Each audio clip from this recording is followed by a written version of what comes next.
வளகாப்பு வீடியோ பார்க்கலாமா? வாங்க.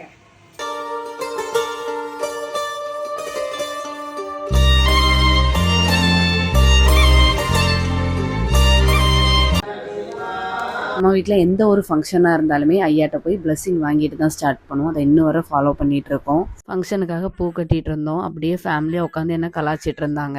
நீயும் இவங்க மத்தியில் இருந்தால் நம்மளால வச்சு செஞ்சுருவாங்கன்னு சொல்லிட்டு அங்கேருந்து போயிட்டேன். போய் மேக்கப் ஸ்டார்ட் பண்ண ஆரம்பிச்சிட்டாங்க ஃபங்க்ஷனுக்கு.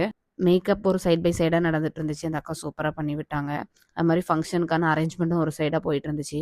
ஃபங்க்ஷனுக்கு ஃபேமிலியில் எல்லாருமே வந்திருந்தாங்க. ஃபங்க்ஷன்னாலே ஃபேமிலி தான், எல்லாருமே வந்திருந்தாங்க. பயங்கர ஹாப்பியாக இருந்துச்சு. டைம் ஆயிடுச்சு, ஃபஸ்ட்டு வந்து சாப்பிடுங்க, ரெண்டாவது மேக்கப் பண்ணுங்க அப்படின்னு சொன்னாங்க. சாப்பிட வந்து உட்காந்துட்டோம். 7 வகையான சாப்பாடையும் எங்கள் அத்தை பண்ணி தந்திருந்தாங்க. சூப்பராக இருந்துச்சு. ஃபங்க்ஷனுக்கு தேவையான பூ, பழம், தேங்காய், ஸ்வீட்டு, வளையல், நாமம் எல்லாமே எங்கள் அத்தை அரேஞ்ச் பண்ணி வச்சுட்டு இருந்தாங்க. என் பிள்ளை ஆசைப்படுது அப்படின்னு சொல்லிட்டு எனக்காக பார்த்து ஒவ்வொரு விஷயத்தையும் பண்ணது எங்கள் பாமம்மா தான். மாலையாக இருக்கட்டும், கையில் போடுற வளையலாக இருக்கட்டும், எல்லாமே எனக்காண்டி பார்த்து எங்கள் பாமமும் வாங்கியிருந்தா. எனக்கும் என் ஹஸ்பண்டுக்கும் மாலை போட்டு விட்டுட்டு நாமமும் விட்டாங்க. எங்கள் கண்ணப்பா எனக்கும் என் ஹஸ்பண்டுக்கும் கன்னத்தில் சந்தனம் பூசி விட்டாங்க.